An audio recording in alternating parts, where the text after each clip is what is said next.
Olá, hoje nós vamos falar sobre O Tempo e o Vento de Érico Veríssimo. Meus amigos, esse aqui é daqueles livros que quando você lê a última página, fecha o livro, você fica perdido no tempo e no espaço.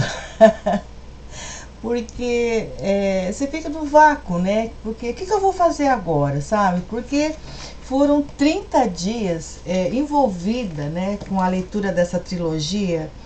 E é um livro assim, né, tão envolvente, com personagens tão cativantes, que eu fiquei simplesmente hipnotizada esses 30 dias, né? E aí você para de ler e fica, meu Deus, o que eu vou fazer agora da minha vida, né? Mas é isso aí, gente. Quando eu comecei a ler esse primeiro volume aqui, tá? O Continente, na verdade é a segunda releitura. A primeira vez que eu li fazem mais de 20 anos, tá? E eu lembro que eu gostei demais do livro, e o personagem que eu mais gostei, eu nunca tinha esquecido o nome dele, é Toríbio, né? E de novo, realmente que se confirmou, o Toríbio é o meu preferido, sabe? Mas se bem que tem outros personagens aqui que são simplesmente impagáveis. A Ana Terra, o Fandango, né? Que, nossa, a Bibi, o Tio Bicho. Então tem muitos personagens incríveis aqui. Mas o que eu mais me identifiquei foi com o Toríbio. E aqui ele traz, né? O Érico traz aquele gaúcho raiz, sabe? Aquele que fica com aquele, o crioulo na boca, que ele faz o seu próprio cigarro, né? Então realmente é muito gostoso de você ver, né, esse gaúcho raiz, esse gaúcho antigo, essa linguagem regional que eu adoro simplesmente, sabe? O jeito deles se expressarem, tá? Então vai ter muito disso aqui nesse livro. Então, como eu estava no primeiro capítulo ainda, me surgiu uma dúvida, né? Mas será que o Érico se inspirou em algum parente, algum amigo, né, para compor alguns desses personagens? E aí eu me lembrei que eu tenho, né, tenho aliás na minha estante, esse livro aqui, Solos de Clarineta, era o único que eu tinha do Veríssimo aqui em casa, tá? Apesar de já ter lido muitas coisas dele, mas tudo da biblioteca pública. Esse aqui eu comprei faz muito tempo, é um livro de memórias do Veríssimo, mas eu nunca tive interesse de ler, sabe? Porque o meu hábito de leitura são ciclos, né? Então tem o tempo do Veríssimo, né? Tem tempo de um outro autor e por aí vai. E aí então, como surgiu essa dúvida, eu resolvi ler o Solo de Clarineta e simplesmente amei, tá? Então a vida dele, uma vida bastante interessante de se ver, os conflitos, né?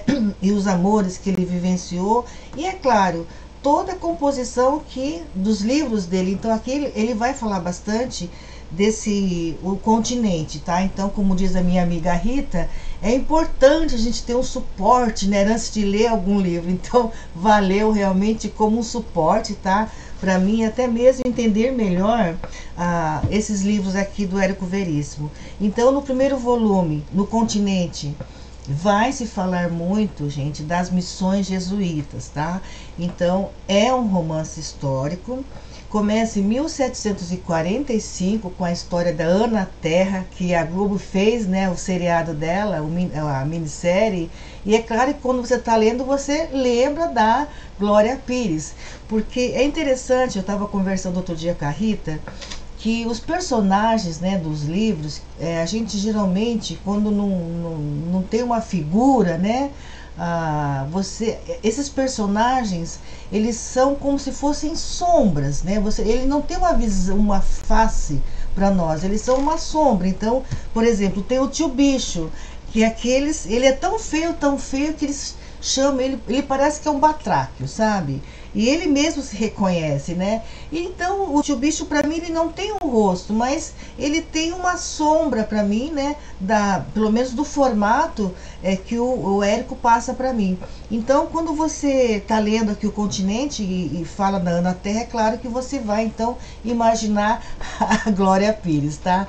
Então, aqui é um romance histórico, como eu disse para vocês. Começa em 1745, então com a história da Ana Terra.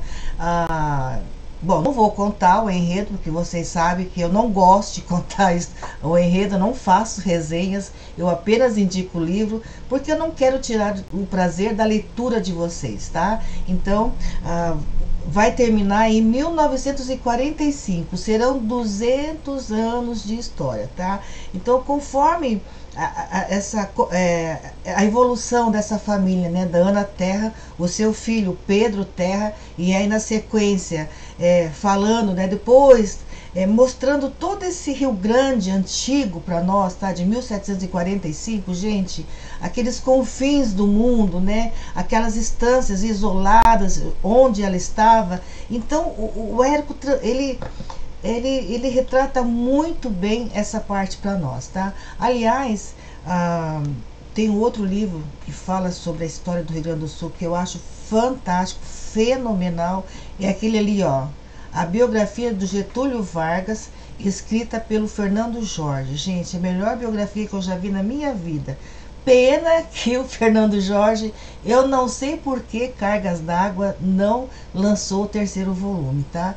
Mas no primeiro volume, antes de trazer o Getúlio Vargas, o Fernando Jorge traça todo um quadro para nós, tá? Da história do Rio Grande do Sul, falando do avô e depois do pai do Getúlio Vargas, então para poder montando todo aquele quadro, né, trazer o Getúlio Vargas. Então antes tem toda a história do Rio Grande do Sul. É simplesmente fantástico esse livro, tá? Se você quer conhecer a história do Rio Grande do Sul, leia então essa biografia do Getúlio Vargas, mesmo que sejam 2 volumes, vale a pena, tá? Ou O Continente, certo, amiguinhos? Então, seguindo aqui, tá? Nós vamos ver toda essa evolução, né, começando então lá 1745, aquele fim de mundo, tal, e aí a evolução também da família. Então você vai vendo essa passagem do tempo, né, como diz aqui o título, o tempo e o vento. Todas as mudanças que vão ocorrendo na história do Rio Grande do Sul, trazendo a Guerra dos Farrapos, a Guerra do Paraguai, todas as revoluções. O povo gaúcho, né, é um povo, o homem gaúcho, né, é um homem aguerrido, é um homem guerreiro, porque passou por guerras, por revoluções. Ele é um guardião, né, da fronteira do Brasil, porque ele está lá para baixo, o Uruguai, do outro lado a Argentina. Então sempre que alguém quer transpor essas fronteiras, quem é que está ali? Está o gaúcho, né?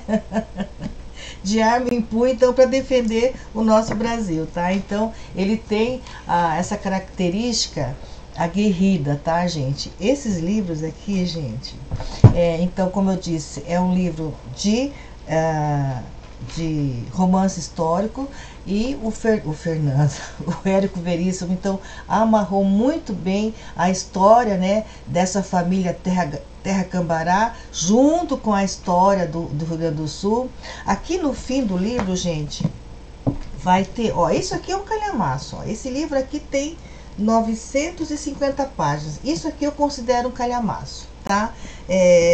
Um livro de 600 páginas eu não considero um calhamaço. Alguém conversou comigo, eu estava conversando nos comentários com alguém sobre esses livros, né, do Érico, e ele falou, são 3 calhamaços. Poxa, eu não considero, mas para mim calhamaço é quando é assim, tem mais de 800 páginas, tá? Então aqui no fim do livro, isso eu achei maravilhoso, tá, gente? Tem a cronologia, e é uma cronologia tripla. O que isso quer dizer?